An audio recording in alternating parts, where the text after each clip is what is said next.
Sortez immédiatement de cette maison. Imaginez acheter la maison de vos rêves, signer tous les papiers, recevoir les clés, puis revenir quelques semaines plus tard pour découvrir qu'une autre famille y vit déjà confortablement, comme si elle en était propriétaire, avec des documents qu'elle jure officiels. C'est ce qui est arrivé à Brandon High, un homme noir qui avait travaillé dur pour construire sa vie, avant qu'une femme pense pouvoir lui voler sa maison simplement parce qu'elle tenait un clipboard et se croyait reine du quartier. Pire encore, elle avait vendu sa maison sans qu'il le sache. Ce jour-là, Brandon était enfin prêt à prendre possession de sa maison, une propriété d'un étage sur une rue tranquille de Willow West Ridge, achetée légalement avec tous les documents authentifiés. Mais à son arrivée, il découvre une minivan dans son allée, des vélos d'enfants sur la pelouse, et un paillasson inconnu sur le porche. Une femme qu'il ne connaissait pas ouvre la porte, les yeux écarquillés, avec 2 enfants cachés derrière elle. « Puis-je vous aider ?» demande-t-elle en serrant un trousseau de clés, qui sont en réalité les siennes. Brandon explique calmement, « C'est ma maison. » Le visage de la femme se décompose. Son mari arrive avec des papiers affirmant que la maison leur a été vendue 3 semaines plus tôt, document validé par la présidente de l'association Ashwa, Linda Marwood. Cette dernière, femme blanche qui dirigeait le conseil comme un royaume personnel, arrive peu après, clipboard en main, arrogante. En voyant Brandon, son expression change et elle lui lance, « Vous encore ? J'ai déjà dit que quelqu'un comme vous ne peut pas posséder cette maison. Arrêtez de harceler cette famille. » Brandon réplique qu'il a acheté légalement sa maison, mais Linda compose le 911 pour signaler un intrus.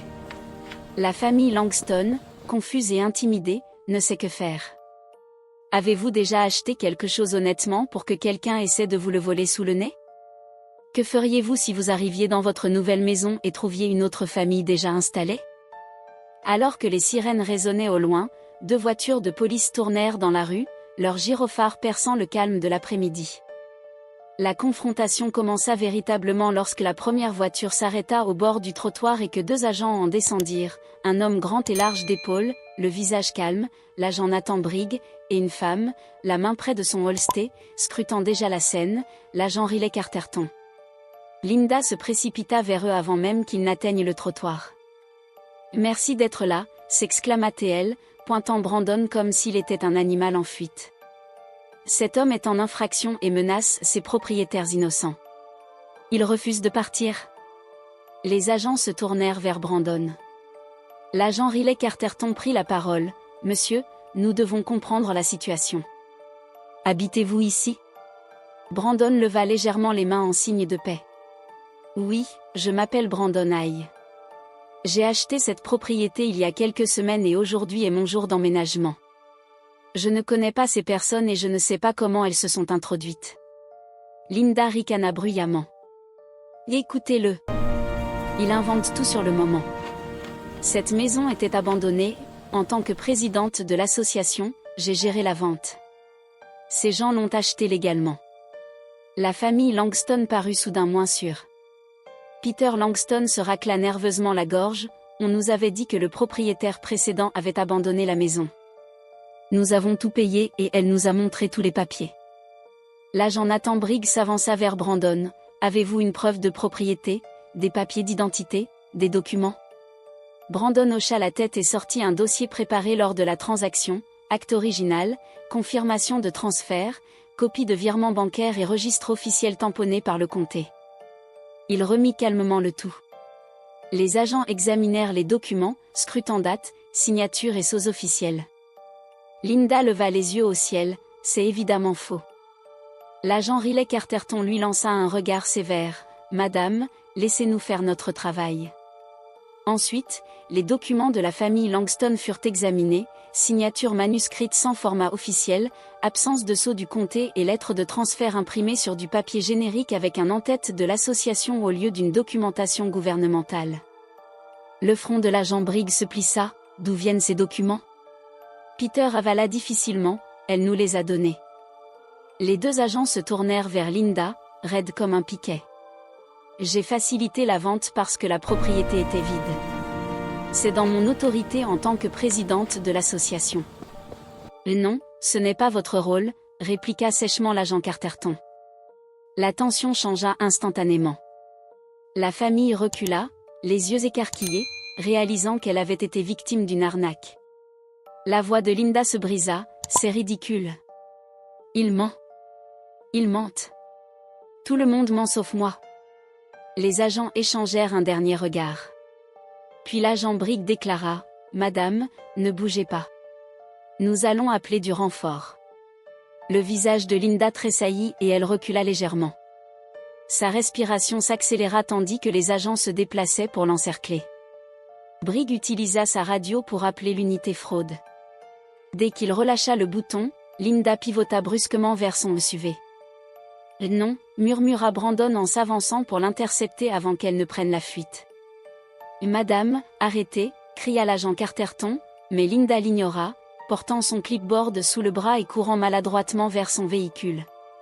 Brandon réagit instinctivement et la stoppa juste avant qu'elle n'atteigne la porte du conducteur. Surpris, elle recula, « Écartez-vous » hurla-t-elle, agitant son clipboard. « Je suis la présidente de l'association, je peux faire ce que je veux. »« Pas aujourd'hui » répondit Brandon, saisissant son poignet alors qu'elle essayait de le pousser. Les agents se rapprochèrent immédiatement, et l'agent Briggs saisit son autre bras. Le bras de Linda fut doucement mais fermement tordu dans son dos tandis que l'agent Riley Carterton lui passait les menottes. Linda poussa un cri perçant. « C'est du harcèlement. Je protège les normes de la communauté. C'est lui qui est en infraction, arrêtez-le. » Aucun des agents ne prêta attention à ses gesticulations. Peter Langston s'avança, tenant les documents frauduleux. « Officier, nous lui avons donné toutes nos économies. Vous voulez dire que tout cela n'est pas réel ?» L'agent Riley Carterton hocha gravement la tête. « Je crains que non. Ces documents ne sont pas légaux. Vous avez été trompé. » Marissa Langston s'assit sur la marche du Porsche, les larmes coulant sur son visage, en serrant Ellie et Toby contre elle. « Nous ne savions pas. Nous lui faisions confiance. » Brandon respira profondément, un mélange de colère et de compassion dans la poitrine. « Rien de tout cela n'est de votre faute, dit-il doucement. Vous avez été ciblé comme moi. » Linda continua de se débattre jusqu'à ce que les agents la conduisent fermement vers la voiture de patrouille. Sa voix se brisa alors qu'elle criait aux voisins rassemblés, « Vous devriez tous me remercier. Je protégeais ce quartier. Cette communauté mérite mieux que lui. » Lassée, coupa l'agent Nathan Briggs. Pour la première fois, elle se tut. Des renforts arrivèrent, avec une autre voiture et le détective Harmon Sloan qui commença à prendre les dépositions. Brandon fournit tous les documents et la chronologie de l'achat de la maison ainsi que les raisons du retard pour emménager. La famille Langston remit reçu, message de Linda et accès à leurs emails. Le détective Sloan examina attentivement le tout. « Ce n'est pas un simple malentendu, dit-il enfin. Cela semble délibéré. » Linda, menottée à l'arrière de la voiture, se figea. « Et j'ai le sentiment que ce n'est pas la première fois, » ajouta le détective. Il ne perdit pas de temps. Pendant que les agents maintenaient Linda à l'arrière, il demanda l'accès aux archives du HOA. Deux voisins, excédés par sa tyrannie, montrèrent rapidement aux agents le petit bâtiment derrière la piscine communautaire où Linda gardait des dossiers qu'elle seule était autorisée à gérer. Les agents revinrent avec des cartons révélant lettres falsifiées, faux avis et listes de propriétaires ciblés. Le détective Sloan confirma qu'elle avait monté une escroquerie organisée avec des dettes inventées, des violations fictives et des revendications d'abandon. La famille Langston semblait dévastée. « Et elle l'a fait délibérément », murmura Peter. « Depuis longtemps », répondit le détective. Deux agents s'écartèrent avec Brandon et la famille. Les registres du comté correspondaient exactement à son acte de propriété. La vente était frauduleuse et serait annulée. « Monsieur, » dit l'agent Briggs en lui rendant ses documents, « cette maison est à vous. Vous aurez un accès complet une fois que nous aurons terminé. » Un mélange de soulagement et de colère traversa Brandon pour ce que sa famille avait subi. Le détective Sloan les rassura, l'État leur rendrait leur argent. Quand les agents ouvrirent la portière de la voiture, Linda tenta une dernière supplique, « Vous ne pouvez pas m'arrêter, je dirige ce quartier. » « Non, » corrigea le détective Sloan en sortant le formulaire officiel d'arrestation. « Vous dirigiez une entreprise criminelle. Ces accusations furent lues une par une: fraude immobilière, falsification, transfert frauduleux de propriété, vol d'identité, complot, tromperie. Sa voix se brisa, son mascara coula, et elle se tut enfin. Alors que la voiture de patrouille s'éloignait, Brandon resta sur son porche, respirant profondément. Le cauchemar touchait à sa fin, et demain il emménagerait enfin dans la maison qu'il avait gagnée. Si vous pensez que les escrocs comme Linda doivent subir les conséquences de leurs actes, likez cette vidéo et abonnez-vous à StoryArc, car dénoncer la corruption commence par raconter ces histoires. Dans les jours qui suivirent, la communauté se rassembla pour soutenir la famille Langston et discuter des mesures à prendre pour éviter que ce genre d'escroquerie ne se reproduise. Les voisins exprimèrent leur soulagement et leur gratitude envers Brandon et Marissa pour avoir gardé leur calme malgré la situation. Les autorités locales annoncèrent une enquête approfondie sur les activités de Linda et plusieurs autres plaintes furent examinées. Brandon prit enfin le temps de nettoyer et préparer sa maison, transformant chaque pièce en un espace accueillant pour sa famille. Les enfants riaient à nouveau dans le jardin, tandis que Marissa organisait les documents et contacts nécessaires pour régulariser complètement la propriété. Le détective Sloan restait en contact pour s'assurer que toutes les procédures légales soient respectées et que justice soit pleinement rendue. Peu à peu, le quartier retrouva la sérénité, et la communauté renforça ses règles de vigilance et de sécurité pour protéger chaque foyer. Brandon réalisa alors que la véritable victoire ne résidait pas seulement dans la récupération de la maison, mais dans la reconstruction de la confiance et du sentiment de sécurité dans tout le quartier. Et tandis que le soleil se couchait sur leur porche enfin sécurisé, il sut que ce chapitre douloureux était désormais derrière eux, et que l'avenir appartenait à ceux qui défendent la vérité et la justice. Dans les semaines qui suivirent, Brandon et Marissa devinrent des figures centrales de la nouvelle dynamique du quartier. Inspirés par leur expérience, ils organisèrent des réunions communautaires pour sensibiliser les voisins aux dangers de la fraude immobilière et aux manipulations de certains responsables du HOA. Les parents discutaient ouvertement des mesures à prendre, les enfants jouaient dans la rue sous la surveillance attentive de tous, et l'esprit de solidarité renaissait après des années de méfiance. Brandon, fort de sa victoire légale et morale, décida également de mettre en place un système d'alerte communautaire, une liste partagée de contacts pour signaler tout comportement suspect, un calendrier de vérification des documents de propriété et des ateliers sur les droits des propriétaires. La famille Langston se joignit à lui, transformant leur traumatisme en énergie positive, partageant leur expérience pour éviter que d'autres ne tombent dans le même piège. Linda, de son côté, attendait son procès en détention, désormais confrontée à la pleine force de la justice. Sa réputation, autrefois intimidante dans le quartier, avait disparu, remplacée par un sentiment de honte et de trahison dans la communauté qu'elle prétendait protéger. Le HOA fut temporairement réorganisé, avec de nouvelles élections et des règles strictes sur la gestion des documents et des ventes de propriétés, afin que plus personne ne puisse abuser de son autorité. Un soir d'été, Brandon s'assit sur le porche de sa maison, regardant le soleil disparaître derrière les arbres. Les rires des enfants résonnaient dans la rue, et le parfum des fleurs du jardin de Marissa emplissait l'air. Il se rendit compte que, malgré l'épreuve, cette expérience avait rapproché les voisins, renforcé les familles et instauré un sens renouvelé de justice et de responsabilité. Alors qu'il serrait dans ses bras ses enfants, il se dit que la vraie victoire ne se mesurait pas seulement en actes de propriété ou en documents légaux, mais dans la force de la communauté et dans le courage de se défendre face à l'injustice. Et il savait, avec certitude, que chaque voisin, chaque famille, bénéficierait désormais de ce qu'ils avaient appris, vigilance, solidarité et détermination à protéger ce qui leur appartenait de droit. Le futur de Willow West Ridge s'annonçait lumineux, non pas grâce à l'autorité d'un seul, mais par la force collective de ceux qui choisissaient la vérité et la justice. Et pour Brandon, chaque sourire de ses enfants et chaque poignée de main avec un voisin sincère valait toutes les batailles passées. Au fil des mois, la maison de Brandon devint un symbole dans le quartier.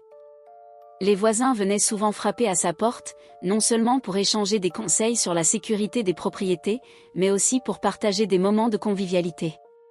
Brandon et Marissa organisèrent des barbecues, des soirées cinéma dans le jardin et même des ateliers pour les enfants sur le respect des biens d'autrui et l'importance de la documentation légale. Chaque événement renforçait les liens entre les familles et dissipait peu à peu la méfiance qui régnait autrefois. La famille Langston, malgré la peur initiale et les pertes financières, se rétablit rapidement grâce au soutien de Brandon et des voisins. Marissa trouva un emploi dans l'administration locale, où elle pouvait utiliser son expérience pour sensibiliser d'autres citoyens aux arnaques immobilières. Peter, lui, s'impliqua activement dans le nouveau comité du HOA, veillant à ce que toutes les transactions futures soient transparentes et vérifiées par plusieurs personnes indépendantes. Ellie et Toby retrouvaient leur insouciance, courant librement dans la rue, tandis que leur maison devenait un lieu sûr et accueillant. Brandon, de son côté, continua de veiller à ce que chaque détail de sa propriété reste sous contrôle. Il engagea un agent immobilier et un avocat pour gérer toutes les formalités, mais plus par nécessité que par peur. Il avait appris que la vigilance et la connaissance de ses droits étaient ses meilleures armes contre toute tentative de fraude. Son expérience le transforma profondément, le rendant plus patient, plus attentif et plus déterminé à défendre non seulement sa famille, mais aussi sa communauté. Le procès de Linda attira l'attention de nombreux médias locaux. Les journaux relatèrent ses manœuvres frauduleuses et ses abus de pouvoir, provoquant une onde de choc dans tout le quartier. Certaines familles, qui avaient été intimidées ou trompées par le passé, trouvèrent enfin le courage de se manifester. Grâce à cela, les autorités purent recenser d'autres fraudes et entamer des procédures judiciaires contre les complices de Linda.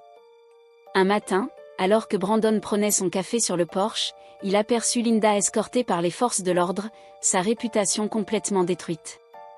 Il sentit un mélange de soulagement et de tristesse, tristesse pour le gâchis d'une vie qui aurait pu être productive, mais soulagement que justice ait été rendue. Il se tourna ensuite vers le jardin, où les enfants jouaient avec les voisins, riant comme s'ils n'avaient jamais connu la peur. Brandon comprit alors que la véritable victoire n'était pas seulement dans la récupération de sa maison, mais dans la renaissance du quartier, dans la solidarité retrouvée, et dans la certitude que la vérité et la justice pouvaient triompher lorsqu'on avait le courage de les défendre. Chaque sourire échangé, chaque main tendue à un voisin, chaque geste d'entraide devint une pierre posée sur le chemin de la reconstruction et de la sécurité pour tous. Et alors que le soleil disparaissait derrière les toits de Willow West Ridge, Brandon sut que, malgré les épreuves, un futur meilleur l'attendait, un futur où la justice, la vigilance et la solidarité guideraient chaque famille.